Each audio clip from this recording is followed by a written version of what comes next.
Okay, thank you. All right, ladies and gentlemen, I'd like to discuss what the rules are for tonight's debate, and thank you all for coming. The candidates drew for the order in which they would answer questions. As it happens, Mr. Rooney will get the first question first, and then Mr. Ambrosi will get it. After each candidate has answered a question, they will be given up to 2 minutes per answer. After each candidate has answered, each candidate will then get 30 seconds, half a minute, to extend his remarks or rebut something that the other candidate said.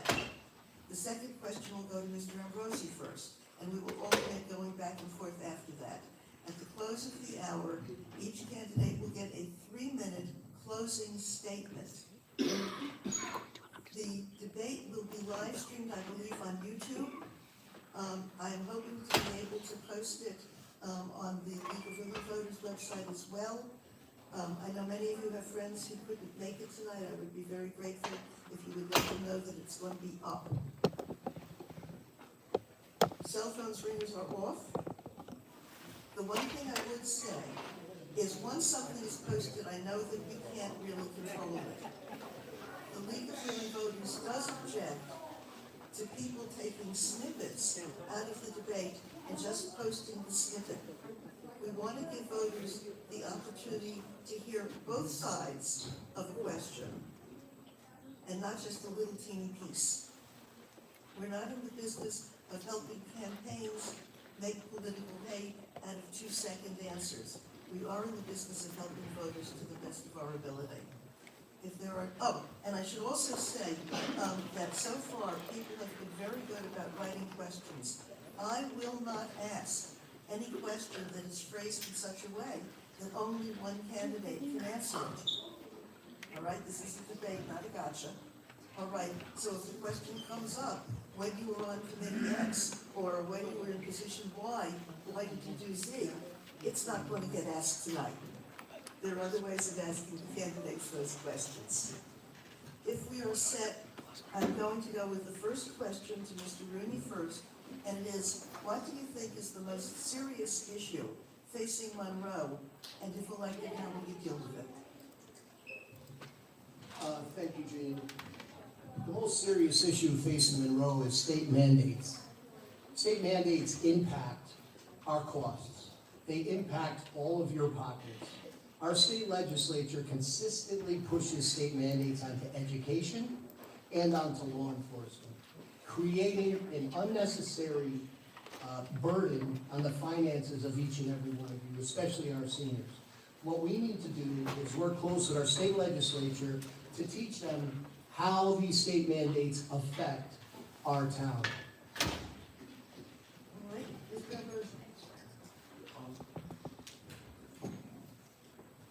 Yeah, I believe that he's right about, like, we do have state mandates that come out, but I do believe that we need to take a good look at our town roads, our infrastructure reform, our school systems that are overcrowded. So I believe that we need to take good advantage to look at all that.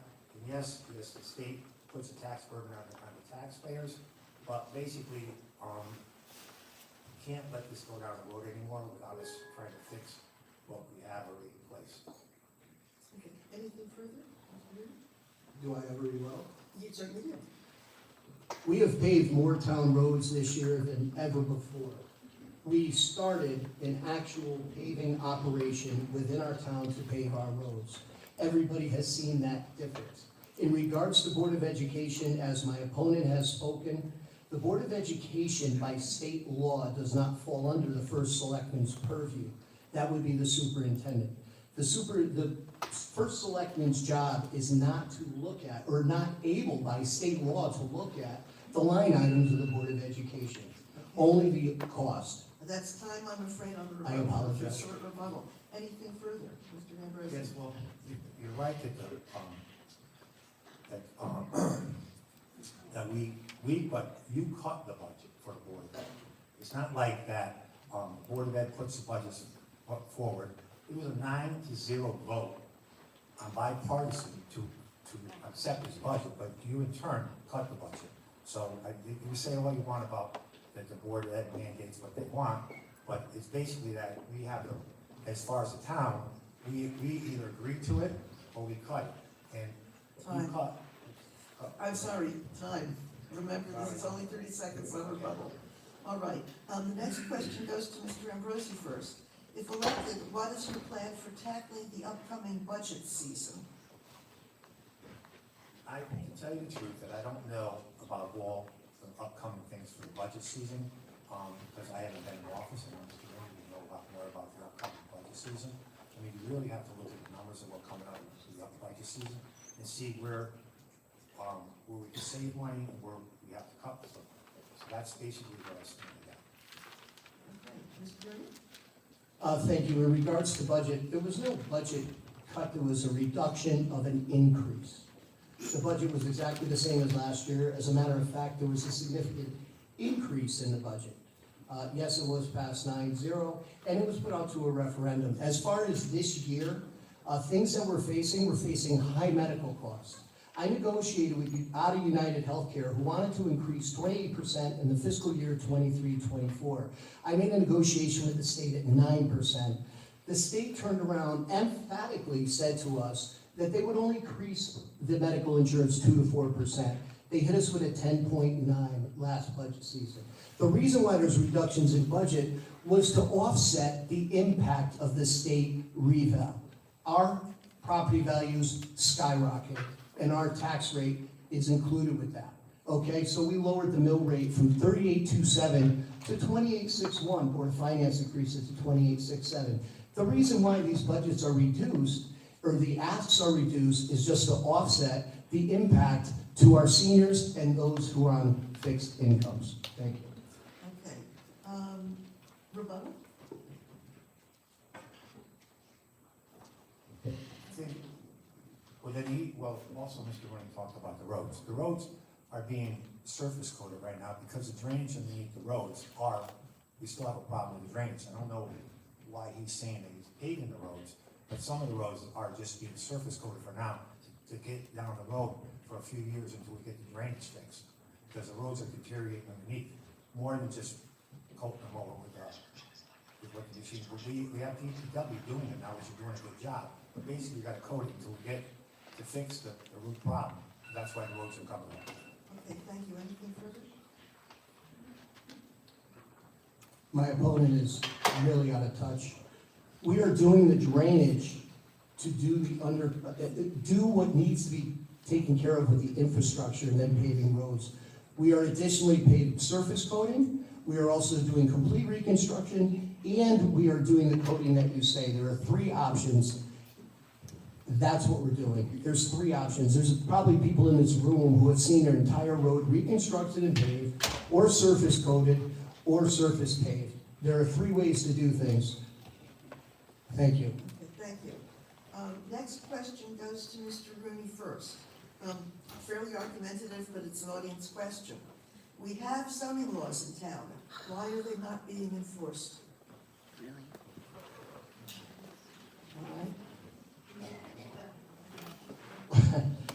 It's my question, correct? Yes, sir. Okay. There are zoning laws in town, why are they not being enforced? When I first got in, there wasn't an official zoning enforcement officer. I hired Thomas Noonan to be our zoning enforcement officer. If zoning enforcement is not being done, then why did my opponent come to town hall to talk about the signs? The signs at the stores have been regulated. There was an argument about blinking signs on the stores.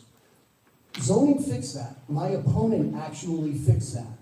And there are complaints because we are asking stores to comply to that zoning through the zoning enforcement officer. Thank you. Okay, thank you, Mr. Ambrosi. Yes, Mr. Rooney is right. Yes, we did have problems with the signs. On a few problems, we had problems with the signs. The problem that when we did it in the zoning, we wanted to get rid of the bright signs and everything like that, but we ended up taking it and only allowing them to have 1 sign. And yes, business owners are now concerned because people they have a lottery sign, they have a open for business sign, and these are not flashing signs. So that's why he's saying that his opponent that came in and said that people are having a problem. they're having a problem because they had these signs on for years, but they weren't a problem to a few people on Main Street in Monroe had flashing signs that were really bright. That's why we put that into effect. Thank you. Just to clarify from listening audience, there was a statement that zoning is not being enforced. It's clear that zoning is being enforced. Thank you. You know, basically, some things in zoning we do enforce, and some things, and he's right, Thomas does the best he can, but, basically, I've been sitting on zoning for a long time, and, we do have things brought up to us, but they don't, some of the stuff just hangs out because either we have to end up, taking it and having them come into, to talk to, what we have, for where they could bring their concerns and then it works, otherwise we have to start fighting them. So that's why a lot of stuff doesn't get pushed, because we're not gonna do it through, we don't wanna push it too far. All right, that's time. Please speak up, Mr. Monroe. Yeah, I don't know. Thank you. Thank you. Okay, that's I guess I gotta get a little closer. Okay. All right, we've had 3 questions on the Chalk Hill School. They are basically, do you support the reopening of Chalk Hill School, or should something else be done with it, such as converting it into housing? And this question goes to Mr. Ambrosi first. Yes, I do support the open Chalk Hill, or to look at the open Chalk Hill, because I talked to Joe Cobbs, and he told me that the schools are overcrowded. We need to have more room for these students, and we don't even I think this year, we're the second most for enrollment for students into the school system. And we said that as things go along, when it gets high school time for those kids, we don't have room to put those kids in high school. So we're just thinking about opening up Chalk Hill, maybe putting a 3rd floor on Chalk Hill, and to move all the staffing from the high school to Chalk Hill to try to get where we can afford to have these students. And he said we have special ed teachers that are teaching in one room. Where if we have more rooms, we would be able to maybe take in some special needs into our school system, and we get paid for that too. So that would be like an offset. So I do support opening Chalk Hill. Thank you. Mr. Rooney? Thank you. COVID impacted our population, there's no doubt, everybody in this room knows that. It definitely created an influx of students in the school. But I also talked to Joe Cobbs, and this year, there's 113 less students in kindergarten. Now, I do understand the concerns of the schools, and I do understand what some of the grades are going through. I visited the schools to see that, but I will tell you that between myself and my opponent, I'm the only one that built a municipal building. I built the MS building, and I built the animal control building. And I'm gonna tell you, when you rehab a building, there are inherent problems. When you do an EMS building, you're dealing with EMS and ambulances, and some of the things that aren't perfect about the building can be tolerated. Also with the animal shelter as well. But when you're building a school and our children, my thought would be, because I know what a renovation is, I worked on one diligently, we need to build a new school, if at all. If we do need it, we need to build a new school. But the state or the federal government need to cough it up. We all pay a lot of state income tax. Bridgeport got $329 million schools. It's about time the state pays for a school for our town. Thank you. Thank you. Any rebuttal? No, thank you. All right, anything further? All right, thank you both. The next question, and I guess this one goes to Mr. Rooney first. What steps will you take to curtail developers?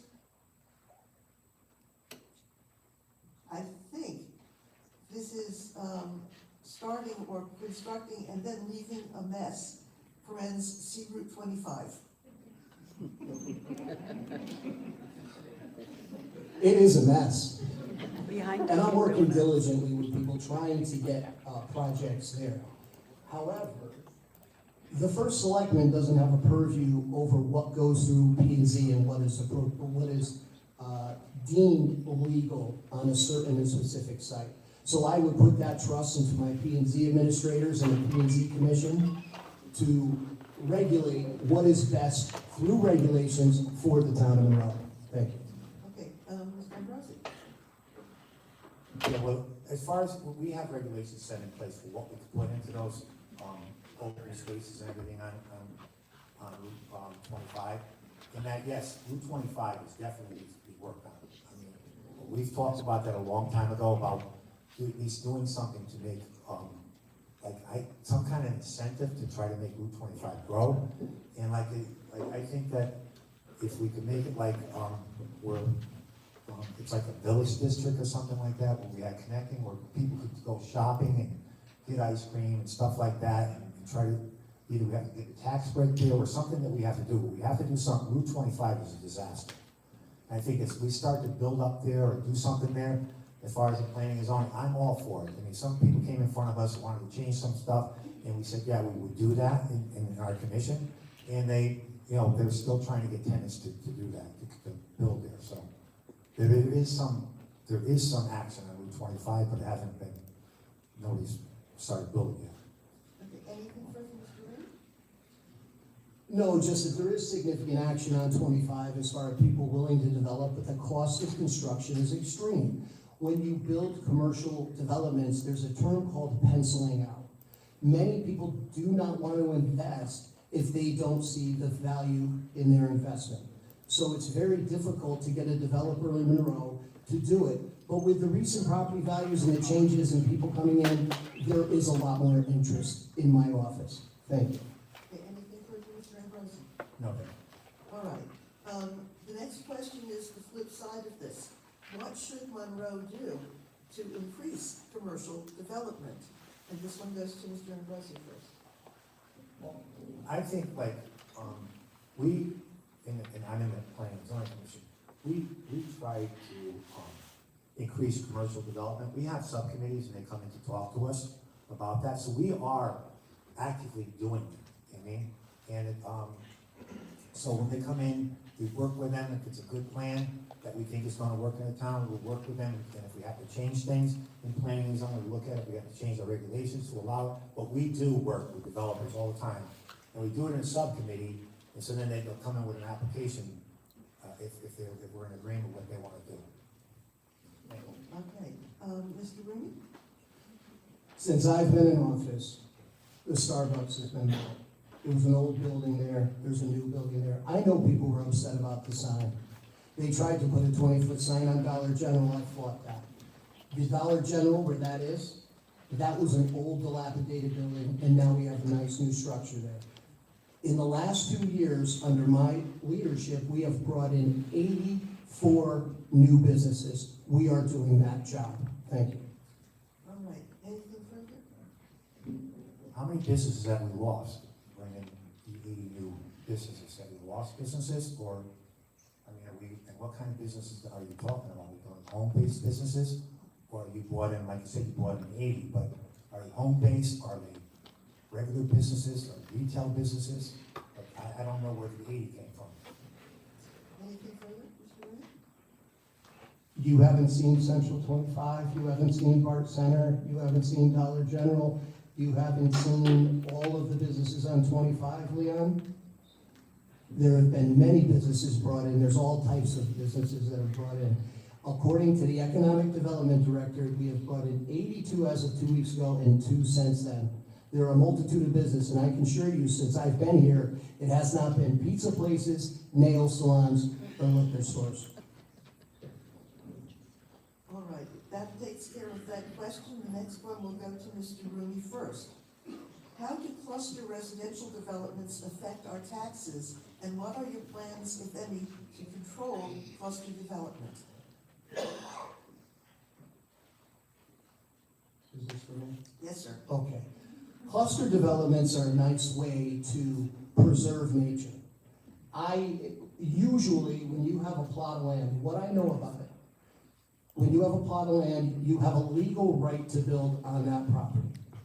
If you have the ability to build 8 houses on, say, 16 acres, what cluster housing does is it tightens up the ability to build the same amount of houses on less land, creating the ability for more open space. And right now, with saving nature and caring about open space, like we're doing with Aspetuck Land Trust and Benedict's, I believe in preserving as much open space as possible. I may not necessarily see a significant advantage in that housing, but from a nature standpoint, there absolutely is. You are able to build less houses on a parcel of land and preserve more open space. Thank you. Okay, Mr. Ambrosi, same question? Yes, cluster development is right, we preserve some open space. But some of the developments that, when they come in, they'll go for the cluster development because basically, most of it, some of it's wetlands and stuff like that, they couldn't build on it in the first place. So sometimes you say, yeah, cluster development's good, and sometimes cluster development is bad. All depends on what the property is. Like you have like property that half of it's wetlands, and they wanna come in with cluster development, yeah, they'll get more houses on that short amount of land. That means more students, more tax increase, so that's what happens with cluster development. Thank you. All right. Thank you. Any rebuttal, Mr. Rooney? No, thank you. All right, anything further? Thank you.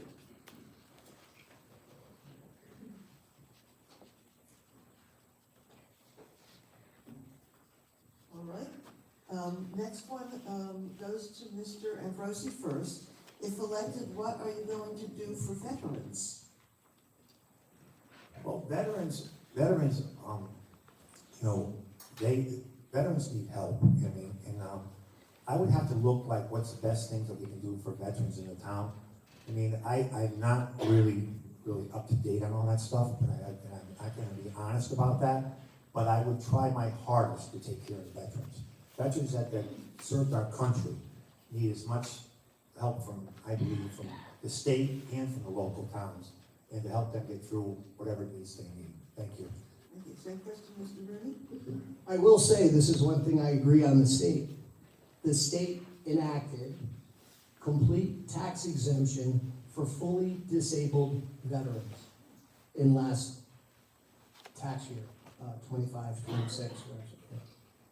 We administered that in the town of Monroe at the last budget. So any veteran in Monroe who is fully disabled gets a complete tax credit on their house taxes. In addition, there is a structure being built in Trumbull for the vets. They ran out of money. I got a call the other day to see if we can assist them to finish that project, and I am there with open arms, willingly to help, as long as the town of Trumbull and everybody involved can assure me that with that money, and the support of the town council, obviously, for the money, that they will be able to complete it. Because I will never put our taxpayers' money on something they can't complete. However, I do believe in that building for our vets. I believe it's the American Legion in Trumbull, Cat's spot. Thank you. Thank you. Anything further, Mr. Ambrosi? Anything further, Mr. Rooney? No. Okay, thank you both. All right, we have back and forth questions on schools. The first one goes to Mr. Rooney first. What are the real needs of the town's school facilities, and how will these needs affect the taxpayers? Every year we get a capital plan from the Board of Education to fund things. We look at it and we make a decision on how to fund things. The Board of Education, recently, we approved a Fawn Hollow roof, a brand new roof for Fawn Hollow, which was pushed back by the Board of Education because of the facility study. Right now, it seems that there is a freeze to do certain work. Because of that facility study, we don't really know where certain things are going to land. It's understandable. However, you know, we are an old town with old structures, and we love the quaint structures that we have. So we try to repair them and keep them in the best shape that we can. But most of that falls under the purview of Board of Ed. Although I can answer it to a certain degree, that truly is a question for the superintendent. Thank you. Same question, Mr. Ambrosi. Yes, the school buildings are falling apart. So, I mean, the age of our school building, Jockey Hollow was built in 1998. Fan Hill was renovated in 1989, and Monroe Ed was renovated in 1983. These buildings need to be updated. They're falling apart. some of the roofs are leaking in them, some of the HV systems aren't working on the third floor, and some of them, I mean, we still have like a steam boiler in one of the schools. So basically, the schools need to have work, and this is not something that just came overnight. This is something that's been need to be done for a long time. And the town needs to take approach at starting to fix these buildings, because this thing's turned out to be a safety hazard for the kids in school. Thank you. Thank you. Any rebuttal, Mr. Mooney? Nothing, the repair of the schools has always been under the purview of the Board of Education. Thank you. Thank you. Anything further, Mr. Ambrosi? Yeah, but we have to allow the money for that to happen. All right, thank you both. Next question goes to Mr. Ambrosi first. It's a little bit long, but in consideration of the elimination of the Department of Special Education at the federal level, if elected, how would you make sure that the Monroe Board of Education has the resources required to keep our most vulnerable children in Monroe schools and not spend taxpayer dollars on out-of-state or private placement? Right. As far as it goes to special ed, we have 3 special ed teachers in our schools right now. I believe in all one classroom, because they don't have the room for each one of them to have their own classroom. So I believe that we, as a town, the special needs that we need for the kids, we have it here already built in place. We just gotta get more room for the teachers, so they can have more students in the classroom. All right, Mr. Rooney, same question?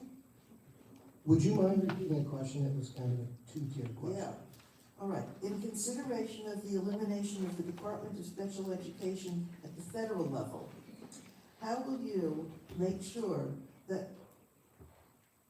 yes, that the Monroe Board of Education has the resources required to keep our most vulnerable children in Monroe public schools and not spend taxpayer money on out-of-district or private placement? We want to take care of our children. The state has mandated that for us. We, by law, have to take care of our special needs children, and we'll continue to do that. Thank you.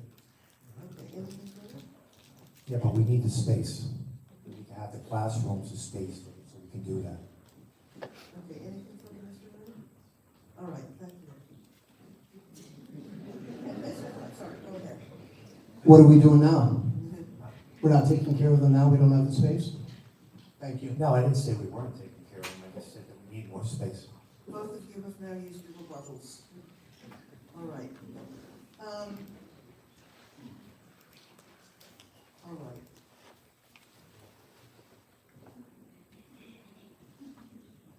This is going to go to Mr. Rooney first. What are the plans, if any, for the new community center? And have you heard of offices being moved into it, or what about programs for the community, like the Shelton Community Center? Well, I'm sorry about this, I'm having trouble reading the handwriting, but yes. Thank you. During this inception of the purchase of that school, under former First Selectman Ken Kellogg, there was a very intense study done, and all of the ideas of the community center usage were transferred to the community. At that point, it went to a town vote, and it was approved by this community. Since then, we have purchased St. Jude's. It was voted on by the community to purchase. We did purchase it.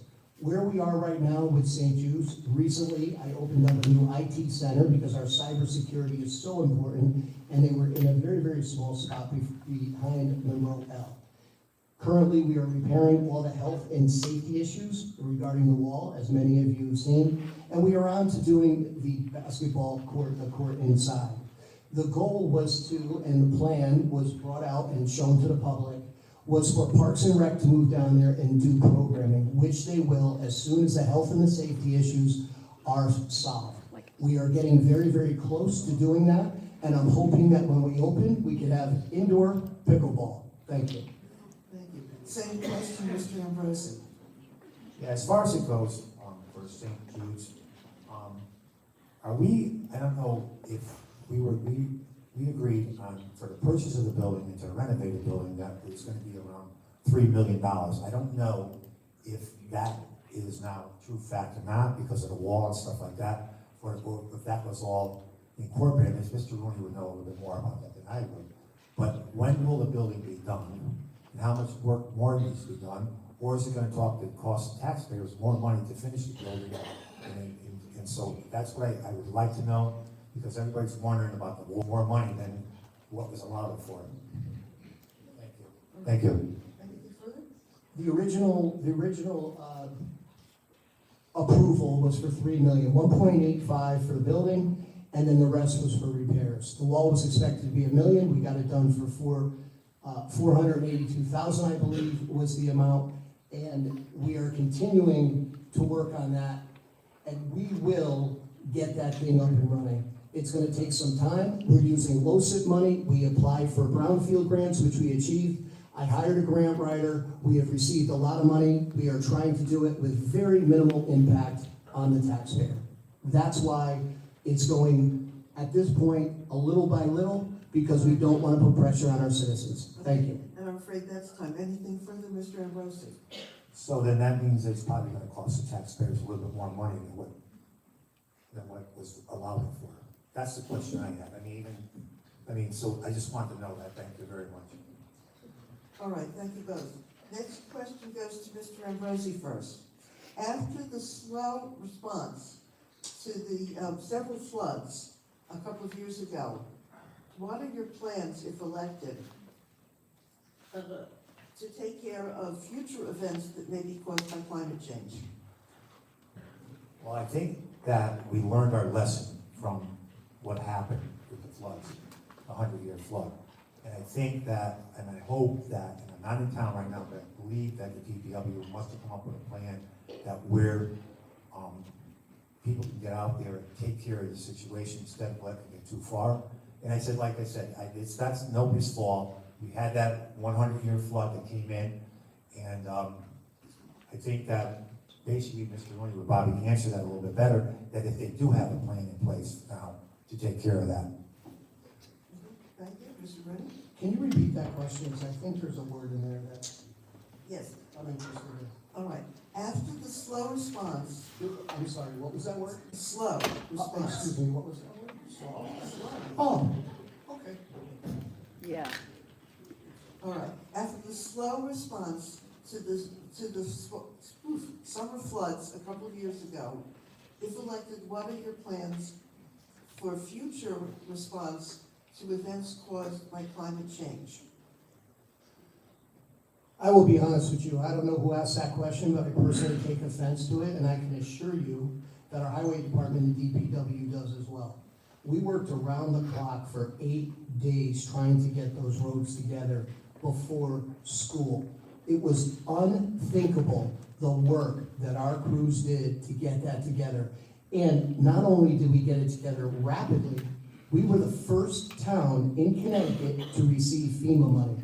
Our neighboring towns still have not received FEMA money. You want to know what the plan was? The plan was when you have a 1,000-year flood, not a 100-year flood, you're off by 900 years, you have to do the work. It was a disaster situation. In a disaster situation, it's get it done well, get it done quickly to put the town back on track. That was done very, very quickly, very, very efficiently, and DPW performed admirably, and I've got to be honest with you, I am very proud of that organization and that group of people, and they publicly endorsed me, the Union for Highway publicly endorsed me today for the next candidate for First Selectman. Thank you. Okay, any rebuttal, Mr. Ambrosi? No, I don't have a rebuttal. All right, anything further, Mr. Rooney? No. Thank you. Next question will go to Mr. Rooney first. Monroe just underwent a revaluation. What, if anything, could have been done to ease burden on the taxpayer? What was done, not what could have done, what was done. The reval was a big impact. We knew that was coming. We knew we were seeing skyrocketing values Very interesting, during my last election, somebody said, property values will plummet. Well, they skyrocketed. We knew that the impact to our taxpayers, especially our seniors and those on fixed incomes, was going to be very significant. That's why we made a reduction of an increase in the Board of Education of 1.8 million. That's why we made a reduction of, I believe, 1.7 on the municipal acts to reduce the impact to each and every one of you that's working on fixed incomes. In addition, there was a letter to the editor written by a Board of Finance member, Steve Kirsch, who stated, we have never done this before, which was, we took $4 million from our undesignated fund balance to mitigate the damage of that reval. That is a state mandated reval. There was nothing any administration across the state could do. It doesn't matter what town, they're all dealing with it. But we did the best we could to reduce the impact of this tax increase. And I'm very proud of what we did, even though I really wanted the mill rate to get down to 25. We only got it down to 28.67, but I'm gonna fight to get it down to 25, because if we get it to 25, then we correct the impact of that reval. Thank you. Okay, Mr. Ambrosi, same question? Yeah, so when it comes to the reval, like you said, that you did as much as you could to lessen the impact on the taxpayers. Did you take into consideration that where we could have like took this and made it like 3 or 4 years, give them like a phase-in period that the state allows us to do under the state statute? Did you look into that? Did you bring it to the Board of Finance? And did you bring it to the town council or even to our tax assessor to see, because some of these families really got hurt by this reval, and even the seniors got hurt. So there is a tool there for us to let it go down, like collect funds over a period of year for them. I mean, they have to pay them back anyway. We may have to support it to them, but at least it takes the burden off these young families that live paycheck by paycheck. So I was wondering if that was ever done. Thank you. Okay, any rebuttal? Mr. Rooney? I was hired to do a job. The reval fell under my term. Many selectmen and mayors pushed it off. They pushed it off out of election season. I knew that I was going to face this, but I took the matter into account and said, we need to do this now and make the best decisions with it now. There is an opportunity to waive it in, but then it does not stop. Every year your taxes go up significantly more. The goal was to get the reval accomplished and then mitigate it moving forward, which I know we can do. The last two, That's time on the rebuttal, sorry. oh, sorry, yes. Yes. Anything further on that, Mr. Ambrosi? Well, the way I look at it is that if you did that, if you let them do it over a period of time, yes, they do have to pay it back. It's going to be a little bit more tax burden, but that they could save for it. They didn't know that their taxes are going to go up that high. So I think that should have been something that this town should have looked into. Thank you. All right, thank you both. Next question goes to Mr. Ambrosi first. It's another question on taxes. What is your position on tax relief for seniors?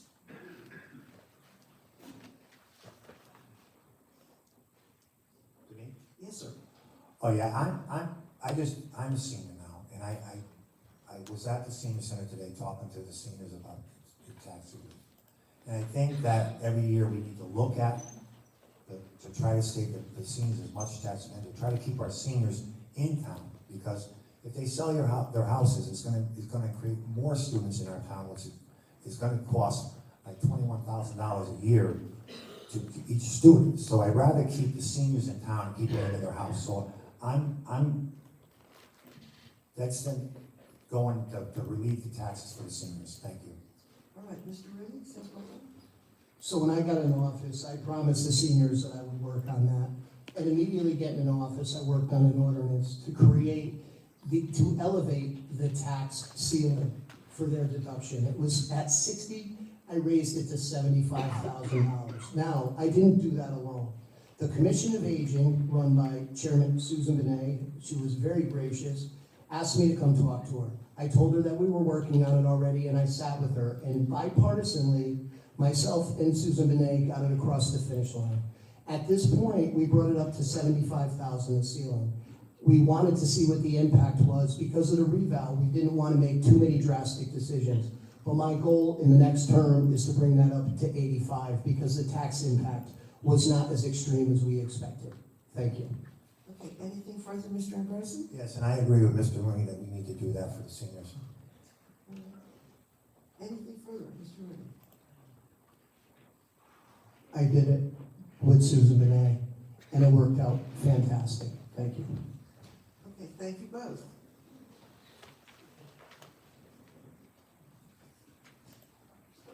All right, I think this may be the last question on taxes. I'm giving it to Mr. Rooney first, by luck of the draw. We've had a number of people say effectively, why are my taxes going up and what can you do to stop it? Everything's going up. It's horrific. I said this during my election last time. When things go up in your houses, they go up in the schools. Electrical costs are through the roof, and you can only imagine what it costs to run a school. The medical insurance is going up. I've done everything in my power to mitigate both of them, negotiated good electric deals, negotiated good health care. But these things continue to go up.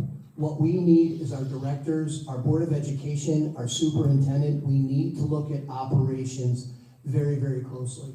On the municipal side, it was a very, very small increase because I didn't want the burden of taxes going up.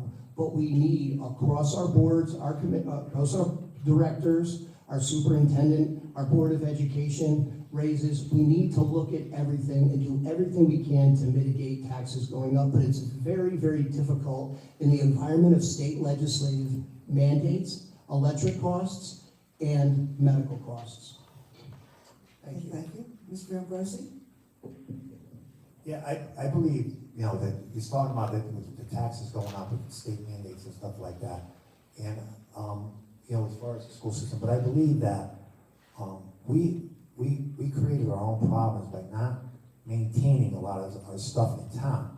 And that where our road conditions got worse, our buildings are getting worse. And so this is going to address taxes for people in town on Monroe. You can't stand by and let this go on anymore. This has to be taken care of. And so, as far as the taxes go, until somebody gets in office, or me or Mr. Rooney, that's something that you have to look at and see if you can cut the taxes for taxpayers. Thank you. Thank you. Any rebuttal? Mr. Rooney?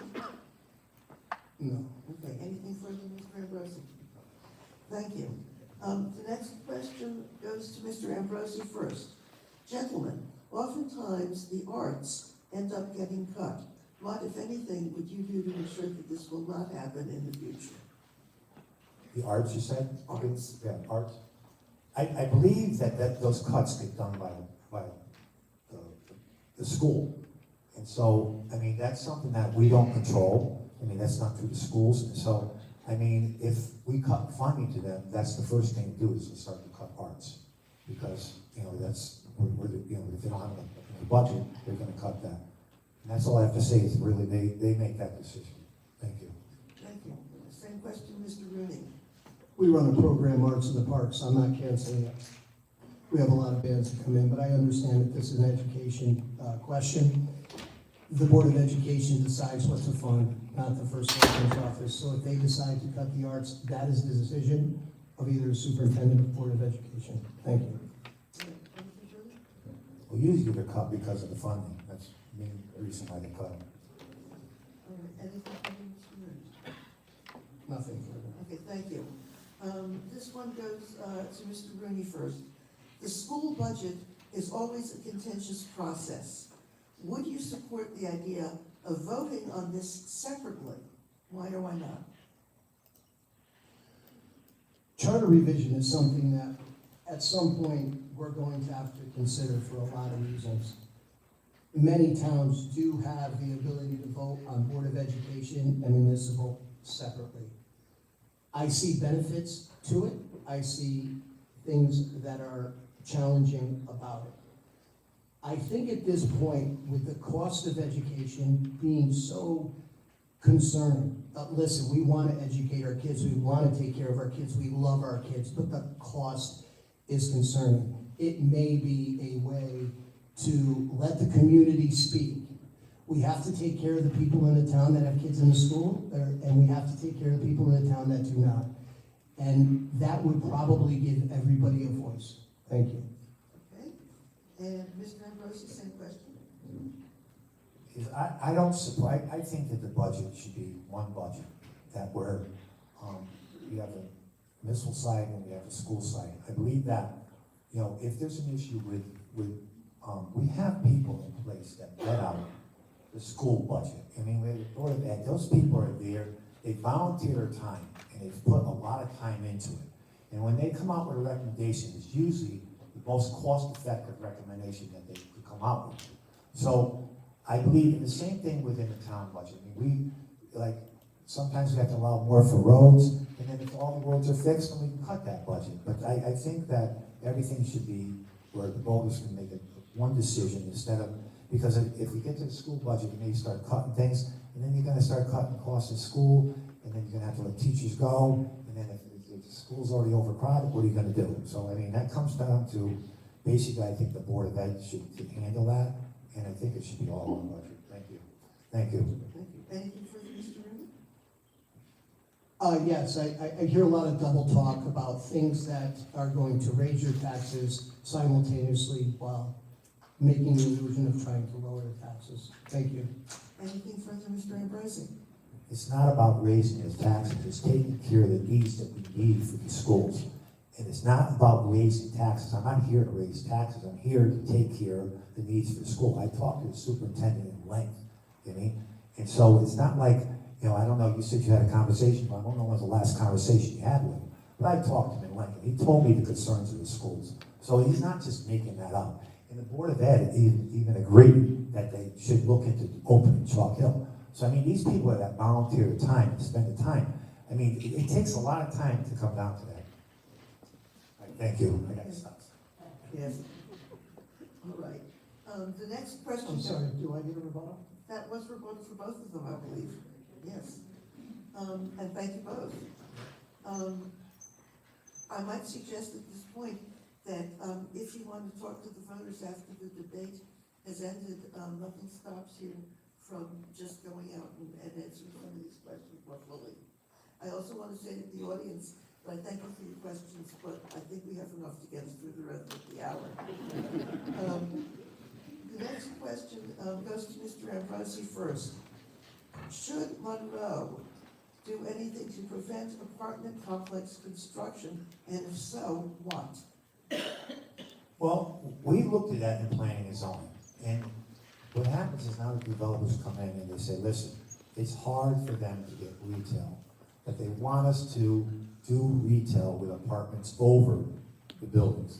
I'm for that, but I'm for it only for one bedrooms. I don't think that we want to do 2 bedrooms or anything like that, and that would offset their cost where they could put, you know, businesses and put apartments on top. And I'm for that, but for 1 bedrooms, because if you get 2 or 3 bedrooms apartments, that means more school children. It's going to cost, you know, $21,000 a student. So I'm for doing it, but only doing it for 1 bedrooms. I'm planning and zoning.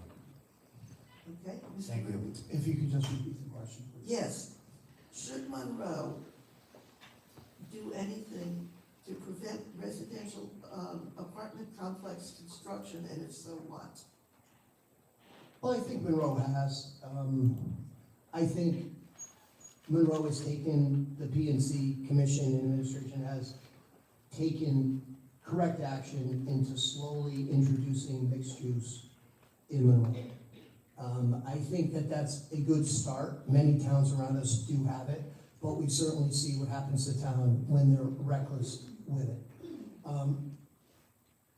Currently, the state of Connecticut has drafted HB 5002, which will take power away from our local P&Z and allow multi-residential housing built in our commercial sectors and our empty commercial lots. Currently, right now, Monroe has control over those decisions. However, the state is pushing that, and they want us to develop more housing. I wrote a letter to the governor to veto HB 5002 because of the impact it would have in Monroe. I think having mixed use and some other housing, there is some housing shortage. I think it's important. However, I think Monroe has been doing it right in the sense that we're doing it slowly to see how it impacts our community. Thank you. Any rebuttal? No, I don't have any rebuttal. Okay, anything further, Mr. Ray? No, ma'am. Okay, thank you. These next questions will probably be the last question or two questions before closing. This one goes to Mr. Rooney first. What spaces or programs can or will you make available in Monroe for children and adults with special needs? Special education is not something I completely understand. I can tell you what I've done in my office. I did get a call about a special needs student that wanted to do not an internship, but work in town hall. I took that student in, and we had a fantastic time. As far as doing organized things, there has been some inquiries as far as doing things in the parks, and I have been interested in them, but nothing has come to fruition as far as that's concerned. Special needs, obviously, or special education falls under the Board of Education. However, as a town, we should collectively look at some new ideas and concepts that could assist in that area. But at this point, none have been brought to town hall that can really be brought to fruition. But I would certainly be fully open to hearing any improvement in that area. Thank you. Thank you. Mr. Ambrosi, same question. I support special needs programs and for things for special needs students and for special needs people in town. I really do support that. I think, like he says, that is part of the Board of Ed and stuff like that. But I believe that we should, and if there's somebody out there that can bring that forward to the town, that I'd be really acceptable with doing that at any time. Anything further, Mr. Lee? No, ma'am. Anything further, Mr. Ambrosi? No. All right, this will be the last question before closing statements. And we've had a couple of questions. What, if anything, can you do to improve road maintenance and/or streamline traffic flow? And this one goes to Mr. Ambrosi first. Well, as far as road maintenance goes, I mean, the town DPW is doing the best they can with it. And believe me, they are. They're doing a great job with the road maintenance. I believe that there is, like people always wondering when the road's gonna get fixed. And there's companies out there with technology that we could hire that company to see how bad the roads are, which roads need to be fixed first, and which ones are really need a lot of work. And that could be put on a website so that all residents could see how their road is and what the road needs to be done. So I think we should look into that, and that's where I stand on that. Thank you. Thank you. Same question, Mr. Rooney? We have a PCI, we've done studies, we know where our road conditions are. What we have done to increase the condition of our roads is, like I said, we've purchased a roller and a paver to pave our own roads. We have never done that in the history of Monroe. We are doing that now. This year, we have done significantly more roads. We have saved a lot of tax dollars doing it. Not only is the scheduling easier, it's cost effective. We can buy asphalt directly. We don't have to use a middleman. We can also, if there's a delay because of rain, we can get back to working instead of waiting for a company. There are a lot of benefits. We are working hard on roads, finance, we have increased bonding on roads. For multiple years, ever since I've been on council, we've always focused on doing more and more roads. This year, we have done the most, and we will continue to do more. The new program is really going to benefit us in the upcoming years, and I'm looking forward to that. Thank you. Thank you. Any extension, Mr. Ambrosi? Well, the taxpayers would like to know when the roads are going to be fixed. And they said that they go up to town hall sometimes and they don't know when that road's going to be fixed. I think that if Mr. Rooney's right, that he knows that what roads and what the condition of the road is, and maybe we should put something on the website on what roads are going to be next and what roads are not going to be next, so at least the taxpayers know when the road's going to be fixed. Thank you. Thank you. Anything further, Mr. Rooney? No, ma'am. Okay, thank you. At this point, we go to closing statements.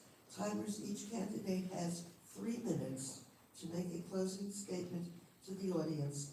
And by luck of the draw, it starts with Mr. Rooney. Thank you. I was elected as your first selectman. I promised to collaborate, to work closely with people, and to care about your needs. I have done that. I have not only been proactive, I have been reactive.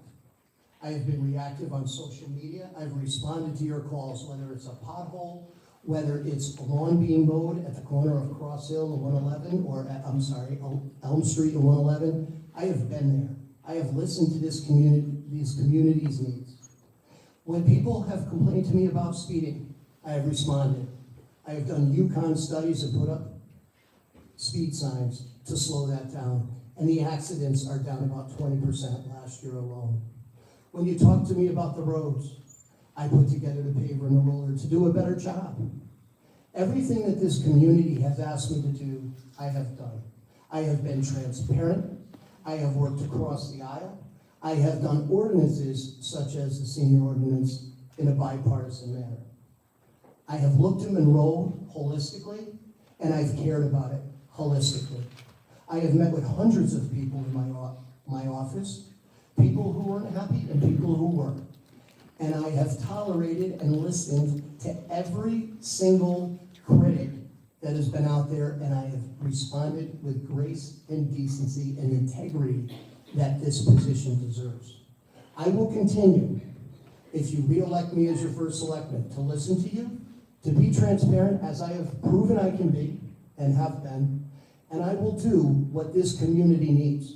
When this community needs something, I respond, I react, I have proven to do so. Thank you. Thank you. Mr. Ambrosi. Yeah, first of all, I want to thank the League of Women Voters for putting this debate on for us. I really appreciate that. And I think that if everybody could give them a hand, Ron,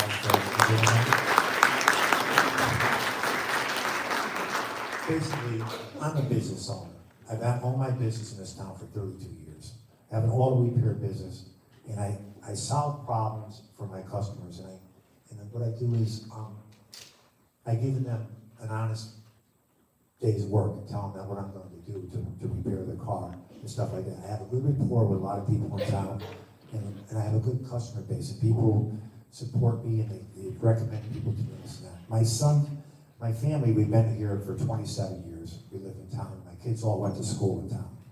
And I'm here because I think that the infrastructure of our town is falling apart. And I mean, the roads is one thing, but the schools are falling apart. And we need more room for the schools.